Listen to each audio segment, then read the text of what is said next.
Okay, good day everyone.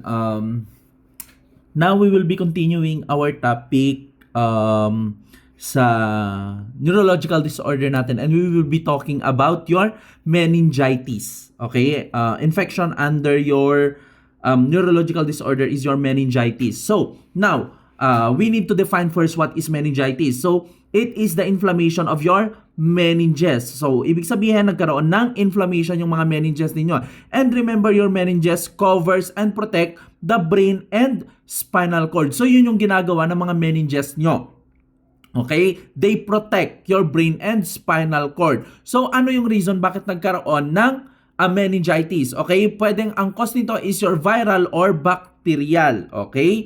Sa viral natin, pag viral meningitis, ang tawag natin dito is aseptic meningitis. Pag sinabi naman natin bacterial, tawag natin dito is your septic meningitis. So ano yung mga bacteria na pwedeng mag-cause ng meningitis? Your Neisseria meningitidis and your Streptococcus pneumoniae. Okay? So yan yung dalawang most common reason kung bakit nagkakaroon ng meningitis yung pasyente. Okay. Now, ano ang nangyayari sa meningitis? Okay.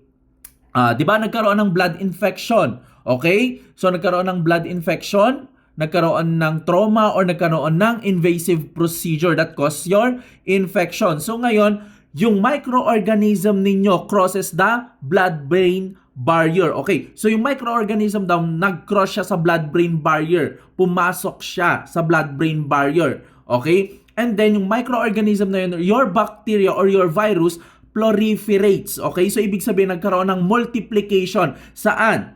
Okay? Sa may CSF ninyo. Okay? And remember, your CSF is what? Nagsisirculate yan saan? Sa nervous system ninyo. Lalong-lalo na sa my brain and spinal cord ninyo. Kasi yan yung laman. Okay? Hindi laman ng utak, hindi laman ng spinal cord.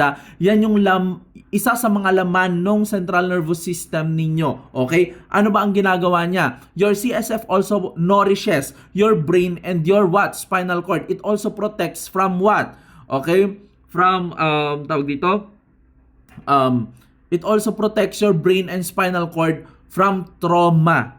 Okay? So, yun yung ginagawa ng CSF ninyo. Now, if na-detect ng katawan mo, if na-detect ng immune system mo, okay, na may microorganism, anong gagawin niya? Okay? So, magkakaroon ng activation yung immune system mo. That will cause now your inflammation. Kasi nga, pupunta mismo yung mga WBC ninyo dun sa area kung saan makikita yung mga bacteria. Okay? And then, maglalaban yung bacteria and yung WBC mo doon. Okay, so pag naglaban yung dalawang yon, ang mangyayari dyan, okay, magkakaroon ng inflammation. Pag nagkaroon ng inflammation, it causes now your increased intracranial pressure. Okay, so ano yung makikita mo sa patient mo with meningitis? Okay, initial manifestation dyan is your headache, chills, and fever. Okay? And then magkakaroon ng meningeal irritation. So, paano mo malalaman na nagkaroon na siya ng meningeal irritation? Okay? First, neck immobility, nagkakaroon ng nuchal rigidity, stiffness, okay? And painful neck. That is your neck immobility or your nuchal rigidity. Nagkakaroon din tayo dyan ng positive Kernig sign. Okay, Kernig sign. So, anong ginagawa mo? Flineflex mo yung knee niya. Pag flinex mo yung knee niya, ang mangyayari doon sa may batok or sa may nape niya, okay, magfe-flex yan. Okay, magfe-flex din yan. Okay?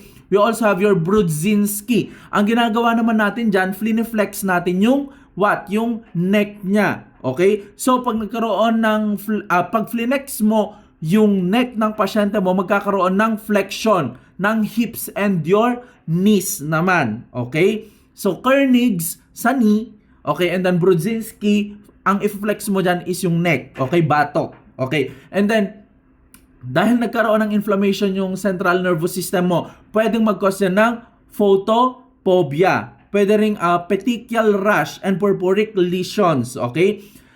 Kasama na din dyan ang disorientation and your memory impairment. Okay? Dahil nagkaroon ng inflammation, pwede ba magkaroon ng seizure? Yes. Okay? And then increase intracranial pressure. Okay?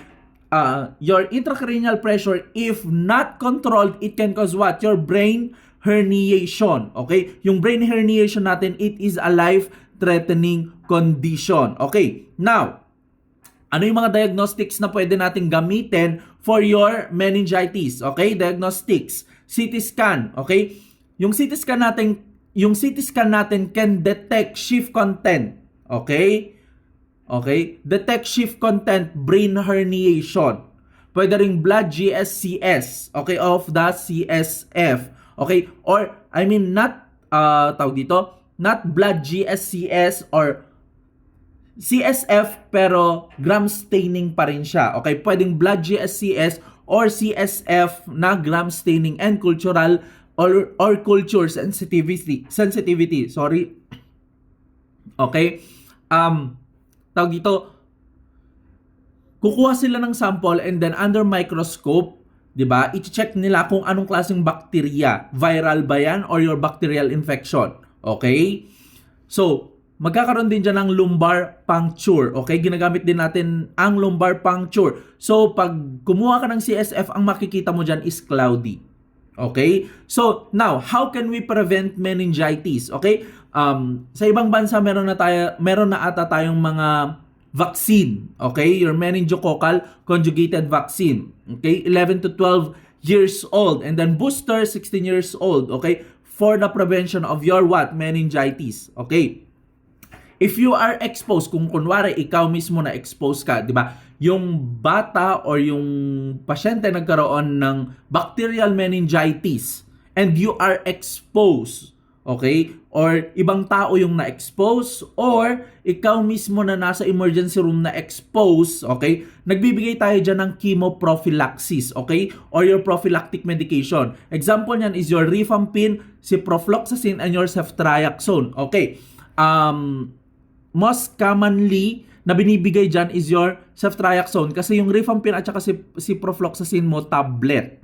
Okay? Though yung ciprofloxacin meron naman siyang IV, pero yung ceftriaxone kasi ina-IM nila. Kasi yung ceftriaxone na IV 200 ml, 'di ba? 100 ml, pwede mo ba yung i-IM, 'di ba? Hindi. So yung ceftriaxone kasi pwede mo siyang i-dilute into 10 cc and then magkabila ang puwet, 'di ba? 5 cc, 5 cc.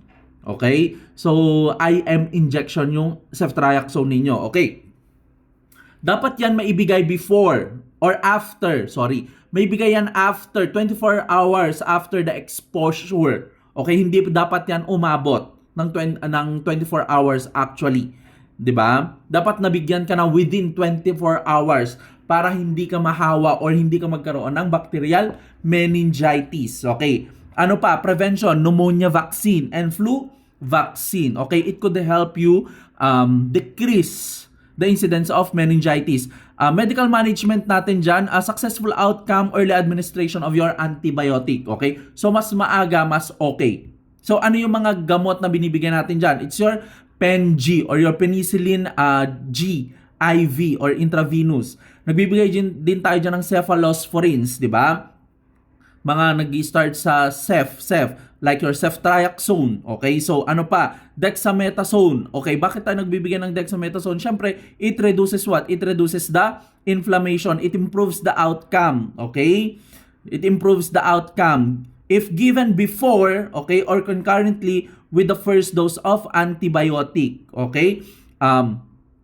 Binibigay siya before, okay? Magbigay ng antibiotic. Or pwede siyang magsabay, okay, sa antibiotic. It improves the outcome kasi. Okay? Nursing management natin dyan. Okay, infection control for the first 24 hours. For the first 24 hours after initiation of antibiotic therapy. So, ibig sabihin, kapag hindi pa tapos yung 24 hours, you need to isolate your patient. Okay? You need to isolate your patient. Okay? Standard precaution. Okay? Standard precaution yan. Okay? Pain management. Kasi nga, meron kang inflammation ng central nervous system mo, nagkakaroon ng stiffness and what? Tawag dito, nuchal rigidity. Masakit ba yan? Yes. Okay? So, risk ba yung pasyente yung magka-seizure? Yes. So, you need to promote rest, quiet environment, and dark room. Okay? And then, cooling blanket and antipyretics kapag nagkaroon siya ng fever. Okay? And then maintain hydration, then close monitoring of neurologic status. Okay? And then your vital signs, kailangan mong i-check yung BP niya kasi baka magkaroon ng shock. Kasi pag mababa na yung BP niya, ibig sabihin nagkakaroon na siya ng shock. Anong klaseng shock? Septic shock. Okay? Septic shock. Okay?